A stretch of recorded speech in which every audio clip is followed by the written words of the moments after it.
বন্ধুরা, একটি দেশের সেনাবাহিনীর তার এয়ার পাওয়ার ডিপেন্ড করে সেই দেশের সেনাবাহিনীকে যুদ্ধে জেতানোর জন্য। তাই যে কোনো দেশের ঘরের ভেতরে সেই দেশের এয়ার ক্যাপাবিলিটি যুদ্ধে বা যুদ্ধের মোড়কে দশা আর দিশা দুটোই পরিবর্তন করার ক্ষমতা রাখে। তাই আজকের দিনে বর্তমান সময়ে যে সমস্ত দেশের কাছে ছোট বড় সেনা রয়েছে, তারা অবশ্যই তাদের নিজেদের দেশের সেনাবাহিনীর এয়ারফোর্সকে সেই দেশের সেনাবাহিনীকে বিশেষ করে মডার্নাইজেশন করছে এই যুগ অনুপাতে। তাই প্রত্যেকটা দেশই চাই এয়ারফোর্সের পাওয়ারকে বাড়িয়ে দিতে।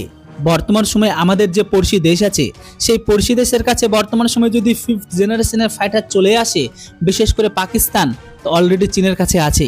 এটা কিন্তু ভারতের কাছে চিন্তার থেকে কোনো অংশে কম নয়।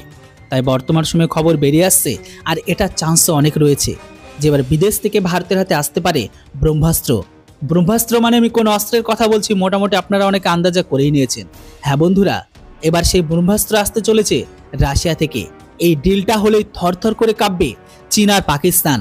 বর্তমান সময়ে আমাদের আসন্ন বিপদকে দেখে এই ডিলটা আমাদের জন্য অতীব জরুরি, কেননা আমাদের স্বদেশী আমকা কবে আসবে তার কোনো ঠিক নেই। বর্তমান সময়ে এই বিপদকে মাথায় রেখে আমাদের কিছু পরিমাণ হলেও আমাদের এই বাহুবলীকে কেনা উচিত। যাই হোক বন্ধুরা, আমি এখানে কথা বলছি রাশিয়ার অত্যাধুনিক 5th জেনারেশনের বাহুবলী অর্থাৎ Su-57 ফাইটার জেটের। খবর বেরিয়ে আসছে এখন এটাই যে অ্যারো ইন্ডিয়া 2025-এ যোগ দিতে ভারতে আসছে রাশিয়ার 5th প্রজন্মের সবচেয়ে উন্নত স্টেলথ ফাইটার জেট। আসলে বন্ধুরা, রাশিয়ার প্রতিনিয়ত Su-57 এর শক্তি দেখানোর চেষ্টা করছে। শুধু তাই নয়, এর মাধ্যমে তারা প্রতিনিয়ত ভারতীয় সামরিক আধিকারিক এমনকি সরকারকে প্রভাবিত করার চেষ্টা করেছে।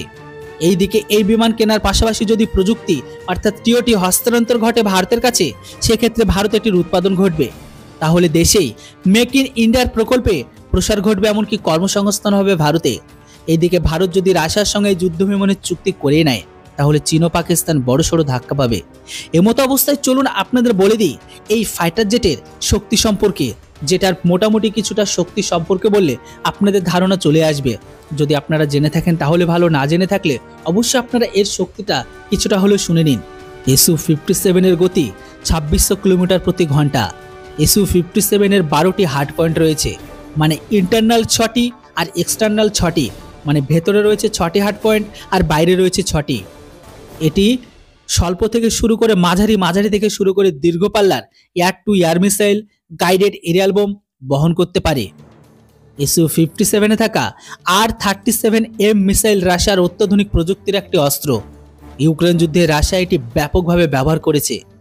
Su-57 এর স্টিল সিস্টেম গতি হ্রাস না করে, এমনকি কৌশলের ক্ষতি না করে কাজ করে, অর্থাৎ শত্রুর র্যাডারের পক্ষে ধরা অনেকটাই কঠিন। এটি যুদ্ধে বেঁচে পালানোর ক্ষেত্রে সুবিধা প্রদান করে, যেটিতে শত্রুর র্যাডার বা চোখে ফাঁকি দিয়ে শত্রুর ঘরের ভেতরে ঢুকে আক্রমণ করে আবার ফিরে আসে। রাশিয়ার ফাইটার জেট হলো একটি মাল্টিরোল ফাইটার জেট।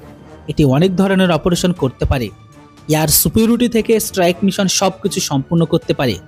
এই বাহুবলী Su-57 এর যুদ্ধের রেঞ্জ 1250 কিলোমিটার, যেটি সর্বোচ্চ 66,000 ফুট উচ্চতায় পৌঁছাতে পারে। Su-57 supersonic fighter jet. এই ফাইটার জেটের দৈর্ঘ্য 65.11 ফুট, উইং স্প্যান 46.3 ফুট, উচ্চতা 15.1 ফুট, পাশাপাশি সুপারসনিক রেঞ্জ হল 1,500 কিলোমিটার। 2019 সাল থেকে এটি রাশিয়ান বিমান বাহিনীতে যোগ দিয়েছে। রাশিয়ান মোট 32টি সুখোই 57 যুদ্ধ বিমান তৈরি করেছে, যেগুলির রেঞ্জ 3500 কিলোমিটার। এদিকে যদি দুটি আউটবোর্ড ফুয়েল ট্যাঙ্ক স্থাপন করা হয়, তবে এটি 3500 কিলোমিটার পর্যন্ত যেতে পারে। এটিতে একটি 30 মিলিমিটারের অটো ক্যানন গান রয়েছে। এই বন্দুকটি প্রতি মিনিটে 1,500 থেকে 1800 রাউন্ড গুলিকে ছুটতে পারে। এই বন্দুকটির রেঞ্জ 1800 মিটার পর্যন্ত। এইদিকে এই চুক্তি সম্পূর্ণ হলে এটি রাশিয়ার সাথে ভারতের কূটনৈতিক এমনকি কৌশলগত সম্পর্কের শক্তি প্রকাশ করবে, যেটি ভারতের ভবিষ্যতে যুদ্ধ বিমান নিয়ে নতুন ধারণা নিয়ে আসবে। যদি ভারতের এই ফাইটার জেটের একটি লাইভ ডেমো সম্পূর্ণ হয়, তাহলে ভারতীয় প্রতিরক্ষা বিশেষজ্ঞ, প্রতিরক্ষা আধিকারিক এমনকি ইঞ্জিনিয়াররা বিস্তারিত তথ্য জানতে পারবেন, যেটি প্রত্যক্ষভাবে ভারতের ফাইটার জেট শিল্পকে উৎসাহিত করতে পারে। আপনাদের বলে দিই যে ভারতীয় বায়ুসেনার অ্যামকা প্রকল্পটি সম্পূর্ণ হতে কমপক্ষে 10 বছর সময় লাগতে পারে, হয়তো তারও বেশি। চীনের কাছে কম করে 200টি 5th প্রজন্মের যুদ্ধ বিমান রয়েছে নামের। এমতো অবস্থায় পাকিস্তান, চীন ও তুরস্কের উভয়ের কাছে থেকে উন্নত ফাইটার জেট পাবে পাকিস্তান। এমতো অবস্থায় ভারত যদি এগুলি তৈরি করতে না পারে বা কিনে না নেয়, তাহলে আমেরিকা বা রাশিয়ার কাছে থেকে এই ধরনের যুদ্ধ বিমান কিনতে হবে আমাদের। তবে আমেরিকার থেকে চান্স রয়েছে বেশি রাশিয়ার কেনা। বর্তমানে ভারত রাশিয়ার যুদ্ধ বিমান নিয়ে আগ্রহী নয়, কারণ ভারত দ্বিমুখী যুদ্ধ বিমান তৈরি করছে, একটি আমকা আর দ্বিতীয়টি টিডিবিএফ। বন্ধুরা, এবার আপনারা বলুন, চীন পাকিস্তানের আসন্ন বিপদকে মাথায় রেখে আর তাদের এয়ার ক্যাপাবিলিটিকে মাথায় রেখে আমাদের কোন ফাইটার জেটের সাথে তাড়াতাড়ি ডিল করা উচিত, রাশিয়ান না আমেরিকান?